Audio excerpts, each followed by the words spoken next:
Hi, welcome back to my YouTube channel in Electrical Engineering and this is me engineer Mohammad Bilal Ashraf and आज की जो हमारी video है इसमें मैं आपको बताऊंगा कि VFD ड्रिवन जो मोटर होती है और नॉन VFD ड्रिवन मोटर जो होती है उनके क्या फ़ायदे हैं और क्या नुकसान आते हैं। मतलब अगर मेरे पास एक मोटर है जिसको मैं VFD के थ्रू चला सकता हूँ, it can be run on based on VFD, और मैं अगर उसको VFD के पे नहीं चला रहा तो उसके क्या नुकसान आते हैं, ठीक है। और अगर मैं उस मोटर को VFD पे चला रहा हूँ तो उसके क्या बेनिफिट्स हैं, क्या फ़वाद हैं, क्या लाभ हैं। तो इस वीडियो में मैं इन सारी चीज़ों को कवर करूँगा। सो आइए बने रहिए मेरे इस चैनल में। और आगे बढ़ने से पहले अगर आप लोगों ने मेरे चैनल को सब्सक्राइब नहीं किया है तो मेरे चैनल को सब्सक्राइब कर लें और साथ बने बेल आइकन को प्रेस करें ताकि आइंदा आने वाली तमाम वीडियोज़ की नोटिफिकेशन आप तक मिल सके।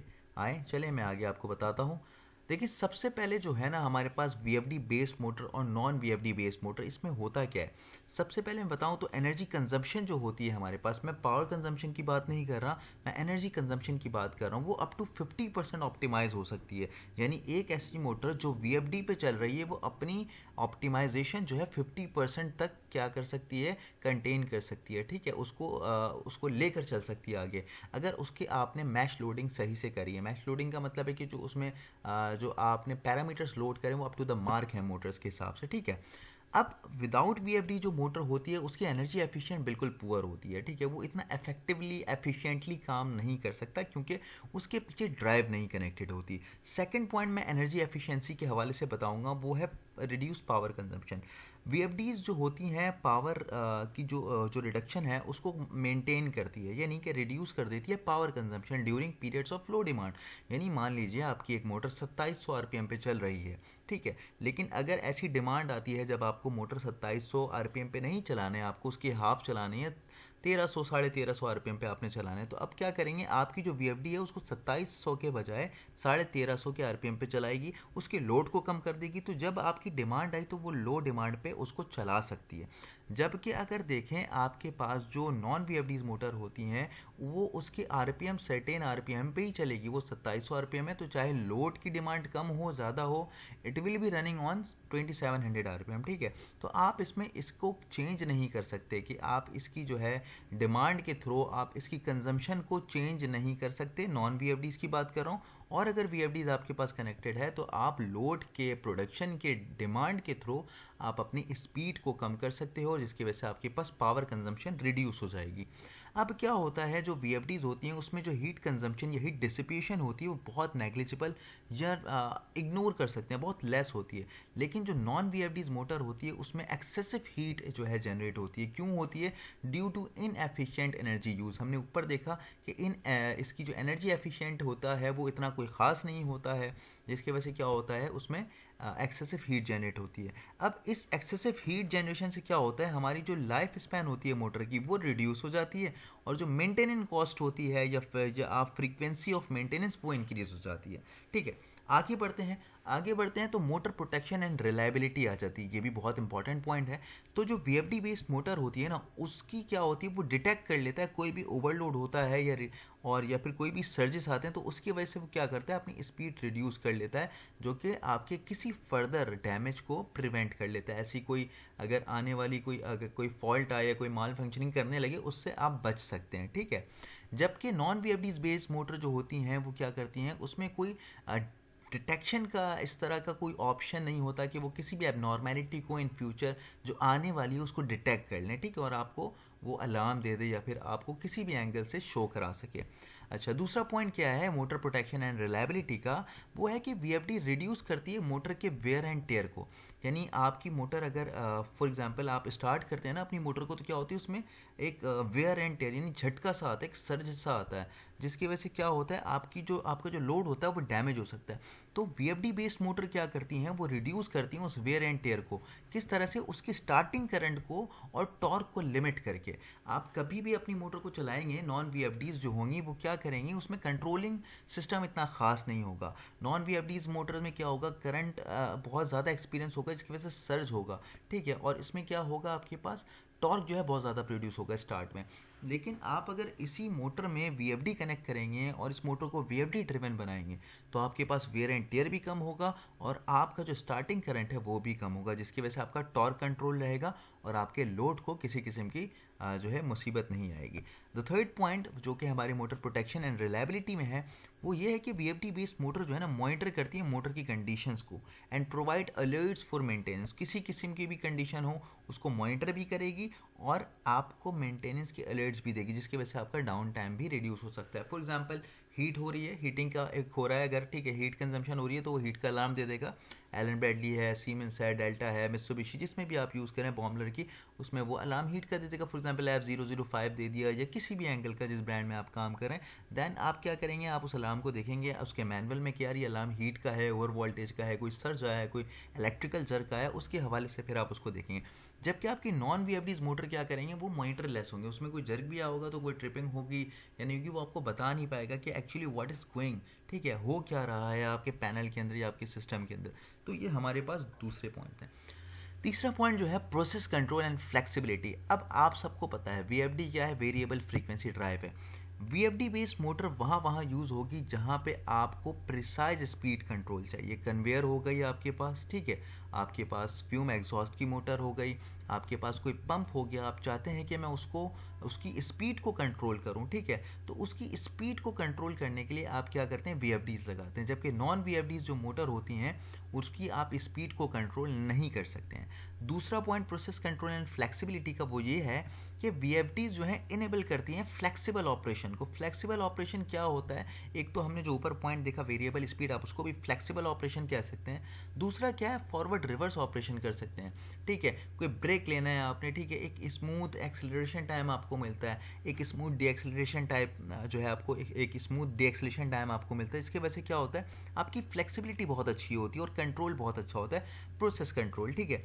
तीसरा point process control and flexibility का यह है कि वीएफडी जो है प्रोडक्ट की क्वालिटी को इम्प्रूव करती है by providing consistent and precise control. देखिए किसी भी चीज़ का कंट्रोल अगर प्रिसाइज होगा, आप किसी भी इंडस्ट्री में, सीमेंट इंडस्ट्री, स्टील जो इंडस्ट्री, या फिर आप मेडिसिन कंपनी में, कहीं पे फार्मास्यूटिकल कंपनी में, या ऑयल एंड गैस पे, वहाँ पे क्या होता है, आपके पास जितना प्रिसाइज कंट्रोल होगा, प्रोसेस कंट्रोल जितना आपका प्रोसेस जो है आपके पास जितना प्रोसेस कंट्रोल जितना आपके पास प्रिसाइज होगा, जितनी आपके पास अच्छी जो है इन्हेंस फ्लेक्सिबिलिटी होगी, जितना अच्छा कंट्रोल और फ्लेक्सिबिलिटी होगी, उतना अच्छा क्या होगा, आपकी प्रोडक्ट की क्वालिटी बनेगी, ठीक है। तो ये तीन पॉइंट्स जो है प्रोसेस कंट्रोल एंड फ्लेक्सिबिलिटी का है।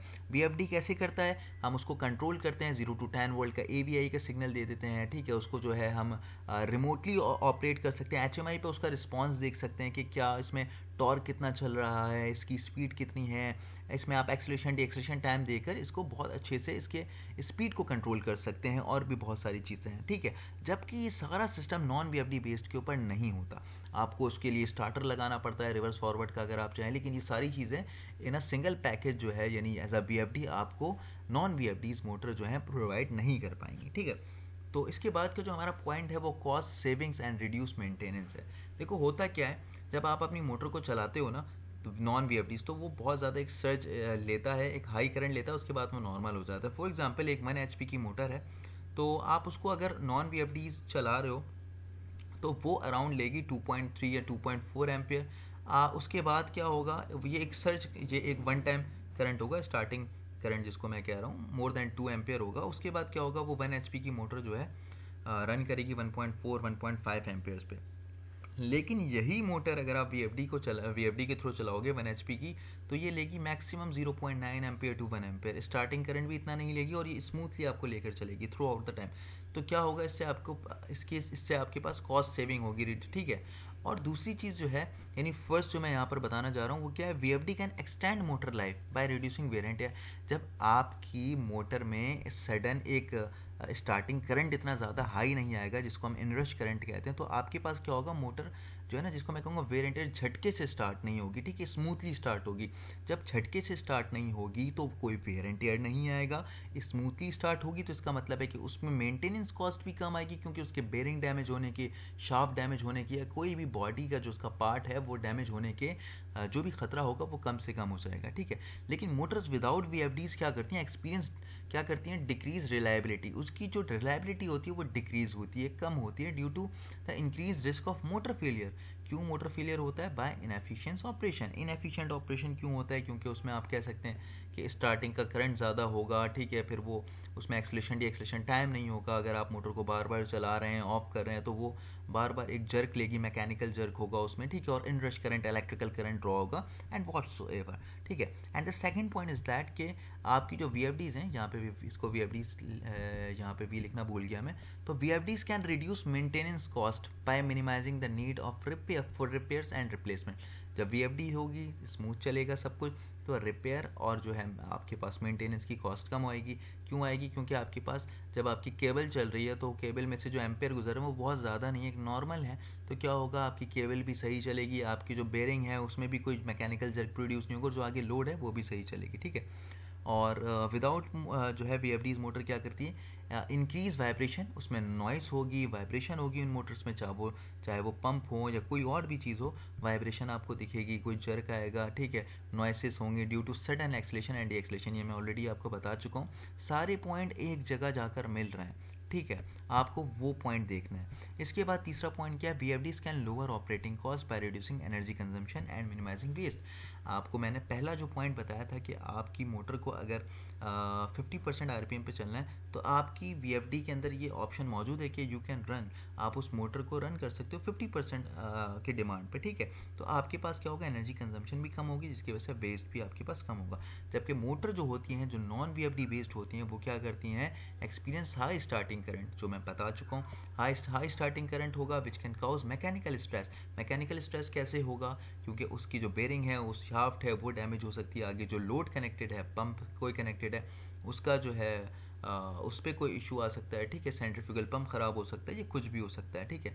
On the motor connected on to the equipment, जो भी इक्विपमेंट आपके साथ कनेक्टेड है उस मोटर में, उसमें क्या हो सकती है, रिड्यूस नहीं होगी, मेंटेनेंस कॉस्ट इंक्रीज होगी और कॉस्ट सेविंग भी नहीं होगी, क्योंकि VFD आपको 50% डिमांड के थ्रू नहीं चलाएगा, वो 100% RPM देगा और 100% ही वो फिर काम करेगा, जबकि आपको 50% की रिक्वायरमेंट होगी।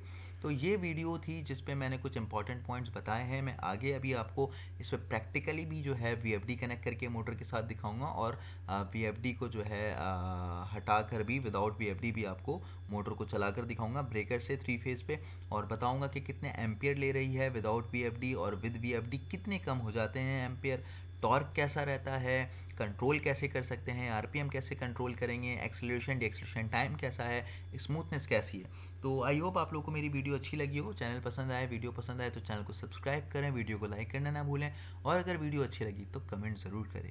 Thank you. Hi, welcome back to my YouTube channel in electro skills engineering. और आज की इस वीडियो में मैं आपको ये सिंगल फेज जो मोटर है 1 HP की मैं आपको दिखाता चलूँ। ये नेम प्लेट है इसकी, 0.75 किलोवाट है, ठीक है, और 1 HP की मोटर है, अगर आपको दिख रहा हो ये। और इसको मैंने क्या करना है, इसको हमने चलाना है सबसे पहले ब्रेकर के साथ डायरेक्टली, उसके स्टार्टिंग करंट को देखना है। मैंने एम मीटर जो है AC करंट पे रखा है, और जब स्टार्ट में कितने एम्पेयर लेगा, उसके बाद ये कितने एम्पेयर पे सेट होगा जब हम ब्रेकर के साथ कनेक्ट करेंगे, और मैकेनिकल जर्क में इसमें आपको दिखाऊंगा। और इसी के साथ साथ क्या करना है, इसी के बाद जो है मुझे इसी सेम मोटर को ड्राइव के ऊपर चलाना है, और फिर देखना है कितने एम्पेयर जो है ले रहा है, किस तरह से एनर्जी इफेक्टिव होगा, किस तरह से हम इसकी VFD से जो है अपने जो है फ्रीक्वेंसी को कंट्रोल करेंगे, स्पीड की वेरिएशन को कंट्रोल करेंगे। तो सबसे पहले तो मैं आपको इसके एम्पेयर दिखाता हूँ। देखिए ये ब्रेकर ऑन करने लगे और ये मैकेनिकल जर्क लगा, 2.3 एम्पेयर पे गया है ये स्टार्टिंग, और ये 1.6 पे आके स्मूथ हो गया। मैं इसको दोबारा ऑफ़ करवा रहा हूँ, इसको ऑफ़ करिएगा प्लीज़। और ये देखिएगा अभी जैसे ये मोटर रुकती है उसके बाद ये मैकेनिकल जर्क कैसा लेगा। अभी इसको ऑफ़ कर दिया है, अब इसको दोबारा हम ऑन करेंगे तो आप देखिएगा मैकेनिकल जर्क इसमें, ये मैकेनिकल जर्क आप देखें जो कि आपका अगर कोई लोड आगे कनेक्ट होगा या किसी कन्वेयर के साथ है या किसी पंप के साथ है, सेंट्रीफ्यूगल पंप के साथ, तो ये उसको डैमेज कर सकता है। और इससे पहले मैंने आपको दिखाया कि स्टार्टिंग एम्पेयर 2.3 2.5 तक जा रहा है, उसके बाद 1.6 आ रहा है, यानी ये इनरश करंट है, स्टार्टिंग करंट है। तो इन सारी चीज़ों से बचने के लिए हम क्या करते हैं, VFD का इस्तेमाल करते हैं। तो अभी यहाँ पे हीट कंजम्पशन भी होगी, हीट डिसिपेशन भी होगी, क्योंकि ये ज़्यादा एम्पेयर ले रही है। और दूसरी चीज़ की ये है कि अगर इसके जो RPM है 2700 RPM, अगर मुझे इसके हाफ RPM की रिक्वायरमेंट हो, डिमांड हो प्रोसेस में, अपने जो है प्रोडक्शन में, तो मैं इसको बाय यूजिंग दिस ब्रेकर मैं इसको जो है इसकी हाफ स्पीड को नहीं ला सकता, मैं इसके अंदर वेरिएशन नहीं लाऊंगा। अगर मुझे इसको 50% लोड पे चलाना है तो मैं इसको यूजिंग द ब्रेकर मैं इसको 50% लोड पर नहीं चला पाऊँगा। तो उससे क्या होगा, एक तो इसकी एनर्जी भी वेस्ट होगी और हीट भी डिसिपिएट होगी, और आपने मैकेनिकल जर्क भी देख लिया। तो इन सारी चीज़ों से बचने के लिए हम VFD का जो है उपयोग करेंगे, इसकी यूटिलाइजेशन करेंगे। तो आए मैं जो है आपको सेम मोटर जो है यहाँ पे VFD इसके साथ कनेक्ट करके दिखाता हूँ। अच्छा जी, अभी हम लोगों ने वायरिंग कर ली है, वही सिंगल फेज़ की वही जो है 1 HP की मोटर है, 3 फेज़ वाली मोटर है। और साथ हमने क्या किया, ब्रेकर से जो हमारे पास इनकमिंग आ रही है वो हमने यहाँ ड्राइव में लगा रखी है। ये 3 फेज़ इनकमिंग आ रही है, ठीक है, L1 L2 L3। और आउटपुट जो है ये UVW जो है हमने क्लैम्प मीटर लगा रखा है, और ये UVW जो है ग्रे केबल के थ्रू कहाँ जा रही है, मोटर पे जा रही है, ठीक है। और अभी हम क्या करते हैं, आपने लास्ट टाइम को देखा था जब हम यहाँ से इस ब्रेकर को ऑन कर रहे थे तो हमारे पास क्या हो रहा था, हमारे पास एक मैकेनिकल जर्क आ रहा था, और साथ ही साथ हमारे पास जो एम्पियर थे वो बहुत ज़्यादा हो रहे थे। तो अभी हमने क्या किया, हमने साथ आउटपुट पे क्लैम्प मीटर भी लगा लिया कि हम आपको इसका AC एम्पियर जो है वो भी दिखाते जाएँ, फ्रीक्वेंसी भी दिखाते जाएँ। और अब जब ये ऑन करेंगे ब्रेकर हम यहाँ से, तो अब क्या होगा, हमें ड्राइव से सिग्नल देना है, ठीक है।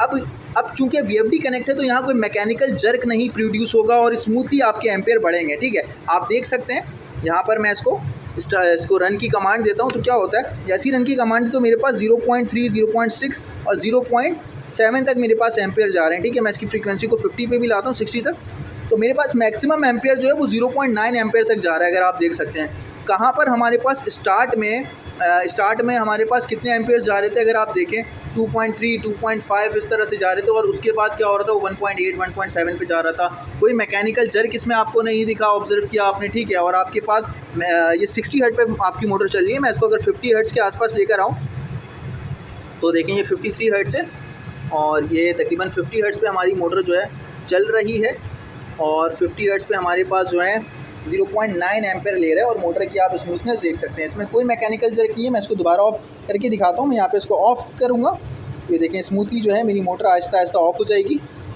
और पूरा जो डीएक्सेलेरेशन टाइम है जो उसको लेगी, और देखें यहाँ पर ये ऑफ हो गया। मैं दोबारा स्टार्ट जब लूँगा तो ये मैकेनिकल जर्क कोई प्रोड्यूस नहीं होगा। और आप एम्पेयर भी देखिएगा, ये मैं स्टार्ट कर रहा हूँ, पहले विदाउट ड्राइव हमारे पास एम्पेयर 2.5 आ रहे थे, 2.3 जो इंडक्श करंट था, उसके बाद वो स्मूथ होकर 1.7 तक जा रहा था, 1.4 तक जा रहा था।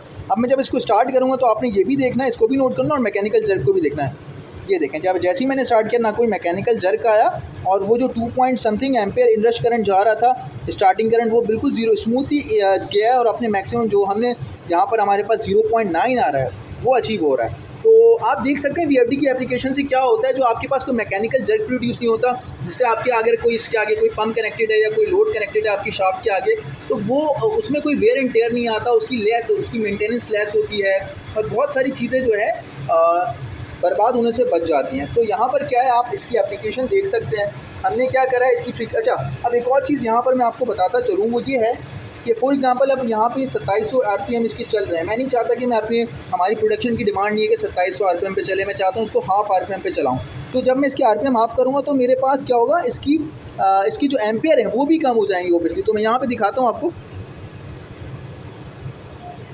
मैं इसको थोड़ा सा कम कर रहा हूँ, मैंने इसकी फ्रीक्वेंसी सेट कर दी, समझें अराउंड 25, ठीक है, 25 तक मैं इसको सेट कर रहा हूँ। तो मेरे पास क्या हो रहा है, मेरे एम्पेयर भी आहिस्ता आहिस्ता कम हो रहे हैं, जो 0.9 था वो यहाँ पर आ चुका है। इसी तरीके से और अगर फ्रीक्वेंसी कम करूँगा तो मेरे पास इसकी एप्लीकेशन क्या होगी, मैं इसकी स्पीड भी वेरी कर रहा हूँ, क्योंकि VFD है, वेरिएबल फ्रीक्वेंसी ड्राइव। आप देखें इसके एम्पेयर 0.9 से 0.7 तक आ चुके हैं, ठीक है।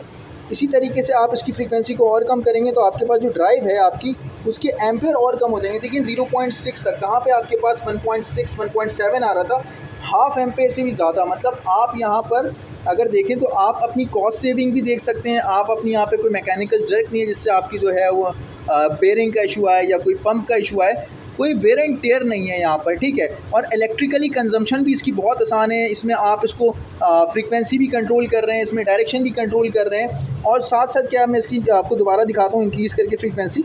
मैंने 60 हर्ट्ज पे इसकी फ्रीक्वेंसी सेट कर रखी है। अब यहाँ पे 0.09 आ गया है इसके एम्पेयर। अब मैं क्या करता हूँ, इसको जब स्टॉप की कमांड दूंगा तो ये स्मूथली रुकेगी, ठीक है, एकदम नहीं रुकेगी। तो कोई मैकेनिकल जर्क स्टॉपेज पे भी नहीं आएगा, क्योंकि मैंने डीएक्सेलेरेशन टाइम रख दिया है। तो मैं इसको स्टॉप करता हूँ, अब ये स्टॉप होगा। डीएक्सेलेरेशन टाइम मैंने जो रखा है 10 सेकंड का रखा है। देखिए फ्रीक्वेंसी आहिस्ता आहिस्ता कम हो रही है, 0 हो रही है, और इट टेक्स 10 सेकंड, 10 सेकंड का टाइम ले रही है। मैं यहाँ पर जाके मोड पे दिखाता हूँ, मैंने मोड पे जो है यहाँ पर एक्सेलरेशन का जो है 20 सेकंड रखा है, मैं उसको 10 सेकंड कर दूंगा। इस पर एंटर करते हैं, देखिए 20 सेकंड हुआ है, मैं इसको कर देता हूँ 10 सेकंड्स। तो अब जो मेरी फ्रीक्वेंसी 20 सेकंड में आहिस्ता आहिस्ता इंक्रीज़ हो रही थी ऑटोमेटिकली, वो 10 सेकंड के अंदर जाके एग्जैक्ट 10 सेकंड्स में हो जाएगी। तो ये इसके पैरामीटर्स के ऊपर भी मैंने वीडियो बना रखी है, अगर आपने नहीं देखा तो मेरे चैनल में जाकर देखिए। ये मैंने सेट कर दिया 10, इसको एंटर करूँगा तो एक्सेलरेशन 10 पे सेट हो गया। अब डी एक्सेलरेशन में देखूँ तो कितनी है, वो भी 10 है। इसको मैं 11-12 कुछ भी कर सकता हूँ, लेकिन मैं यहाँ पे इसको 10 सेकंड ही रख रहा हूँ। तो मैंने एक्सेलरेशन डी एक्सेलरेशन दोनों 10 सेकंड पे कर दिया, ठीक है। अब दोबारा मैं स्टार्ट पे दिखाता हूँ ताकि आप लोगों को सारी चीज़ें क्लियरिटी के साथ समझ आ रही हूँ। ठीक है, मैं इसको दोबारा स्टार्ट करता हूँ तो ये स्टार्ट हो गई है। और यहाँ पे एम्पेयर देखें 0.8 एम्पेयर है, और यहाँ फ्रीक्वेंसी भी देखें आप, ये 60 हर्ट्ज़ तक जाने के लिए इसने कुछ 10 सेकंड्स का लिया है टाइम। और आप फ्रीक्वेंसी कंट्रोल कर सकते हैं यहाँ से, आप CDP के थ्रू भी कर सकते हैं और आप इसके थ्रू भी कर सकते हैं, ठीक है। आई होप आप लोगों को मेरी वीडियो अच्छी लग रही हो। टेक्निकली मैं बहुत चाह रहा हूँ कि प्रैक्टिकली आप लोगों को VFD से जो मोटर्स चल रही है उसके बारे में बताऊँ, और जो विदाउट VFD चल रही है क्या वेयर एंड टेयर्स आती हैं, क्या क्या चीज़ें आती हैं बताऊँ। आगे भी मैं इस तरह की प्रैक्टिकल वीडियोज़ के साथ आपके लिए वीडियोज़ लेकर आऊँगा। चैनल को सब्सक्राइब करें, वीडियो अच्छी लग रही है तो लाइक करें, दोस्तों के साथ शेयर करें और कमेंट में बताएं कि वीडियो कैसी अच्छी लगी। Thank you.